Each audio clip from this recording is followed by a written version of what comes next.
श्री सद्गुरु महाराज की जय। श्री सद्गुरुवे नमः।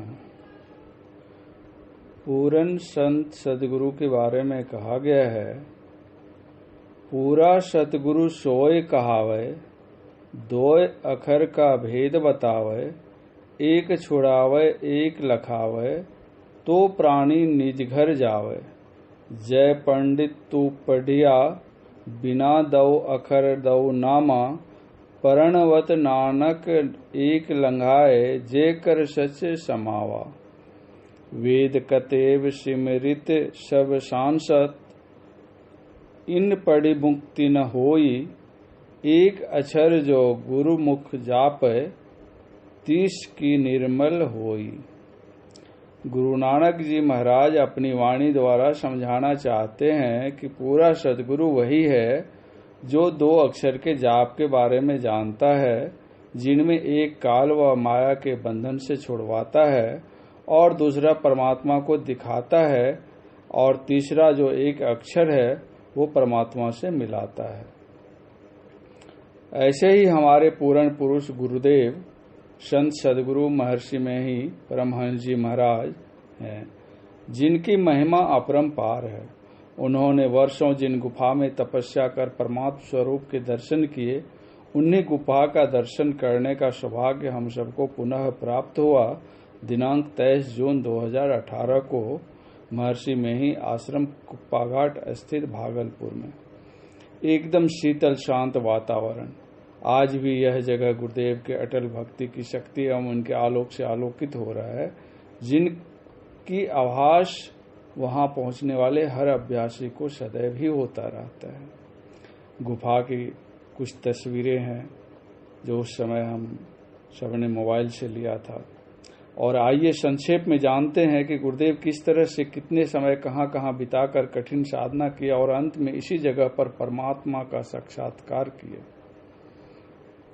हे मेरे गुरुदेव, परमाराध्य श्री सद्गुरु महर्षि में ही परमहंस जी महाराज जन्म सिद्ध महायोगेश्वर और एक समर्थ पूर्ण पुरुष थे। इनका अवतार प्राणी मात्र की अंतरात्मा को शरीर और संसार के बंधन से मुक्त करने के लिए ही हुआ था। बाल्यावस्था से ही एक श्रेष्ठ मुमुक्षु साधक का आदर्श आचरण प्रस्तुत कर निर्वाण दशा की उपलब्धि का सहज मार्ग खोल दिया है। उन्होंने दृष्टि योग की अविराम कठोर साधना और उपासना सन 1909 ईस्वी से 1922 ईस्वी तक की, जिसमें अंतिम के 3 महीने उन्होंने धरारा गांव में जमीन के अंदर एक कूप में की। इसे उपासना कूप कह सकते हैं, और यहीं पर उन्होंने दृष्टि योग की साधना और पूरी कर एवं स्वरूप दर्शन अथवा आत्म लाभ होकर परमात्म दर्शन, जो एकमात्र नादानुसंधान या सूरज शब्द योग द्वारा ही संभव है, कि दृढ़ साधना में लग गए, जो 11 वर्षों तक अबाध गति से चलता रहा। एक बार पुनः शांत एकांत निर्विघ्न स्थान में सूरज शब्द योग का दृढ़ साधना के संकल्प के साथ उपयुक्त स्थान की तलाश करते करते बहुत से स्थानों की बहुविध निरीक्षण किए, किंतु अनुकूल नहीं जचा। अंततो गत्वा गुरुदेव महर्षि में ही परमहंस जी महाराज सन 1933 ईस्वी में सिकलीगढ़ धरारा से येन केन प्रकारेण मुरादाबाद होते हुए गढ़ मुक्तेश्वर पहुंचे। वहां भगवती भगीरथी के सुरम्य पावन तट पर ये कई दिनों तक ध्यानावस्थित रहे। पुनः वहां से प्रस्थान कर छपड़ा में सरयू नदी के मनोरम प्रांत में 3 दिन तक ध्यान जनित आंतरिक आनंद में डूबे रहे। वहां से कुछ दिन रक्सौल में निवास करते हुए भागलपुर पधारे। भागलपुर शहर के मायागंज मोहल्ले में गंगा नदी के पावन तट पर एक प्राचीन सुरम्य सुरंग के परिदर्शन से अपने उद्देश्य की प्राप्ति में अनुकूल जानकर इनका हृदय अति प्रसन्नता से भर गया।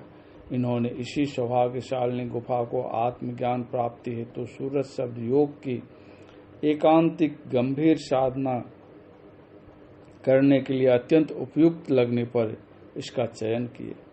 गुरुदेव ने इस गुफा की आवश्यक मरम्मत व जीर्णोद्धार करवाकर सन 1933 ईस्वी से सन 1934 ईस्वी के नवंबर माह तक सूरज शब्द योग की कठोर साधना करते रहे।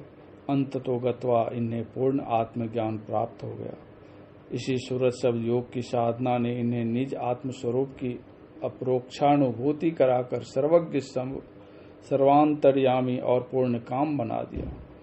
आत्मस्वरूप की अपरोक्षानुभूति कर लेने पर परमाराध्य सदगुरु महाराज ने समस्त महत्वपूर्ण साधनभूत सामग्रियों का परित्याग कर उन मुन्यावस्था धारण कर सत्संग, प्रवचन, ग्रंथ लेखन और लोक वार्ता द्वारा जगत का कल्याण करने लगे। यद्यपि इनको अब कुछ भी करना शेष नहीं था, तब भी ये लोक कल्याणार्थ आजीवन संध्या वंदन, स्तुति, प्रार्थना, भोजन, शयन, अध्ययन, मनन और मिलन, भ्रमण आदि समस्त मानवोचित कर्तव्य उचित समय पर करते रहे। ऐसे गुरुदेव के चरणों में मैं बारंबार शीश नवाकर भवसागर से पार उतारने की हृदय से प्रार्थना करता हूँ। गुरुदेव के ध्यान करने की जगह जहाँ पर उन्होंने परमात्म स्वरूप के दर्शन किए, ऐसे जगह पर आज अपने को पाकर धन्य धन्य हो गया।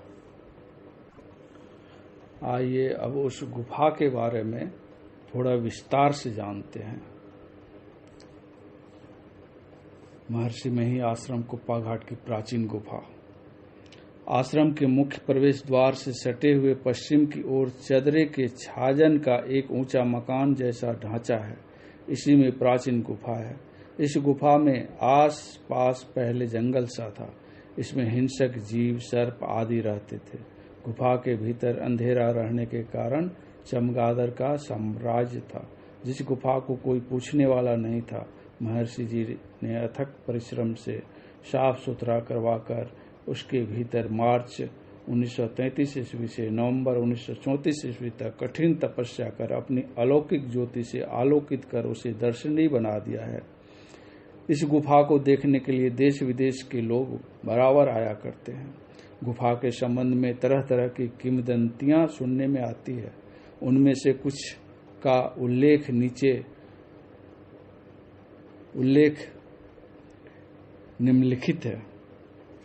निम्न है। कुछ लोगों का कहना है कि देवासुर संग्राम में जब दानव लोग हार गए तो वे जमीन वगैरह गुफाओं में छिपकर रहने लगे। इस गुफा का निर्माण मय दानव के द्वारा उसी समय कराया गया है। कहा जाता है कि कौरवों ने पांडवों को जलाने के लिए वारणावर्त में लाक्षागृह का निर्माण कराया था, जिसमें 364 कमरे थे। वह स्थान यही है। विदुर जी के एक मित्र बड़े मायावी थे। उन्होंने वराह का रूप धारण कर पांडवों के भागने के लिए उस लाक्षागृह के अंदर इस विचित्र गुफा का निर्माण किया था। उस लाक्षागृह को माया का घर कहा जाता है, इसलिए इस मोहल्ले का नाम मायागंज पड़ा और वारणावर्त का ही बराड़ी नाम पड़ा। एक बार अपने शिष्यों के साथ भगवान बुद्ध पर्यटन करते हुए यहाँ आए थे। उन्होंने कहा था कि जब मैं बैल शरीर में था तो इसी गुफा में रहता था। बैल का उल्लेख वेनसांग की डायरी के वर्णन से भी मिलता है। भागलपुर का सन 1992 ईस्वी का गजेटियर देखने से पता चलता है कि चीनी यात्री वेनसेंग जब भारत भ्रमण कर रहे थे तो यहाँ पर भी आए थे और निम्नलिखित बातों का उल्लेख उन्होंने अपनी डायरी में किया था। बराड़ी में गुफाएं हैं, उनमें ऐसे सिक्के पाए गए हैं जो ईस्वी सन के पूर्व शताब्दियों तक उत्तरी भारतवर्ष में प्रचलित थे। वेनसांग ने इस स्थान के विषय में बुद्ध के जन्म काल ईसा के पूर्व 543 वर्ष से पूर्व की एक कथा का उल्लेख इस प्रकार किया है। एक चरवाहा चंपा के निकट अपने पशुओं को पालता था। एक दिन उस चरवाहे का एक बैल अपने झुंड से पथभ्रष्ट हो गया और ऐसा अनुमान किया जाने लगा कि वह बैल खो गया, परंतु संध्या समय वह बैल लौटा। उस समय उसकी कांति दीप्यमान हो गई थी, यहाँ तक कि उसका विचित्र लक्षण हो गया था। अन्य लोग बैल को देखकर भयभीत हुए और उसके निकट नहीं जाने लगे। ऐसी दशा कुछ काल तक रही। अंत में वह चरवाहा एक दिन उस बैल के पीछे लगा और चट्टानों की दरारों होकर 4000 फुट लंबी दहलीज गैलरी को पार करते हुए उसने उस बैल का अनुसरण किया। दहलीज के बाद उसने एक सुंदर तृण संकुल भूमि दिव्य फल फूल के वृक्षों से भरी हुई देखी। उन पौधों के पत्ते सुगंधित और फल बड़े बड़े एवं सुनहले थे। उस चरवाहे ने एक फल तोड़ा, परंतु वह उसे चखने से डरा। तब उसने उस फल को साथ लाने की चेष्टा की, परंतु फाटक पर एक राक्षस ने उससे उस फल को छीन लिया। वह चरवाहा अपने बैल के पीछे पीछे बाहर निकल आया। कालांतर में वह चरवाहा उस स्थान पर गया और फल को अपने वस्त्रों में छिपाकर बाहर आने लगा, परंतु जब तक वह आधे फाटक में ही था कि एक राक्षस उसके पास पहुंच गया। उस चरवाहे ने लाचार होकर उस फल को अपने मुख में डाल लिया और उसे समुचे निगल गया। इस पर उसका पेट फूलने लगा और अंत में वह चट्टानों से सटकर गतिहीन हो गया। उस स्थान का राजा इस अद्भुत घटना को देखने आया, परंतु वह उस चरवाहे को चट्टानों से अलग नहीं कर सका। क्रमशः वह चरवाहा पत्थर में परिणत होने लगा, किंतु उसका मानव शरीर ज्यों का त्यों बना रहा। वह पत्थर इतना कड़ा था कि उसे तोड़ना कठिन था। वह इंसान को उस पत्थर में परिणत मानव चरवाहे का अंग प्रत्यंग की आकृति को दिखाया गया था। इस गुफा का जब ब्रिटिश सरकार को पता लगा तो उसने इस गुफा का अनुसंधान करने के लिए सामने की दक्षिण वाली सुरंग से गुफा के अंदर 2 अंग्रेजों को भेजा। वे दोनों बहुत दूर गए और फिर कभी लौटकर नहीं आए और न उनका कुछ पता ही चला। तब से दक्षिण की ओर जाने वाली सुरंग को खतरनाक समझकर अंग्रेज सरकार ने बंद करवा दिया, जो अभी तक बंद है, और सभी सुरंगों के द्वार खुले हैं। पूरब तरफ की सुरंग में घुसने पर एक कमरा मिलेगा जिसमें चबूतरा बना हुआ है। उस कमरे से 2 रास्ते निकले हैं। एक पूरब की ओर गया है, जिसमें आप घुटनों एवं हाथों के बल जा सकते हैं। कुछ दूर इस तरह जाने पर एक कमरा मिलेगा। फिर उससे भी एक संकीर्ण मार्ग निकला है जिसका पता नहीं है। दूसरा रास्ता दक्षिण की तरफ गया है। उस रास्ते से चलने पर एक चबूतरा नुमा कमरा मिलेगा। फिर उस कमरे से रास्ता पूरब की तरफ गया है, जिसमें झुककर चलने पर पुनः एक चबूतरा नुमा कमरा मिलेगा। उस कमरे से भी 2 रास्ते निकले हैं। एक रास्ता पूरब की ओर और दूसरा दक्षिण की ओर गया है। पूरब की तरफ रेंग कर कुछ दूर चलने पर एक छोटा कमरा मिलेगा और दक्षिण की तरफ झुककर जाने पर एक बड़ा कमरा मिलेगा।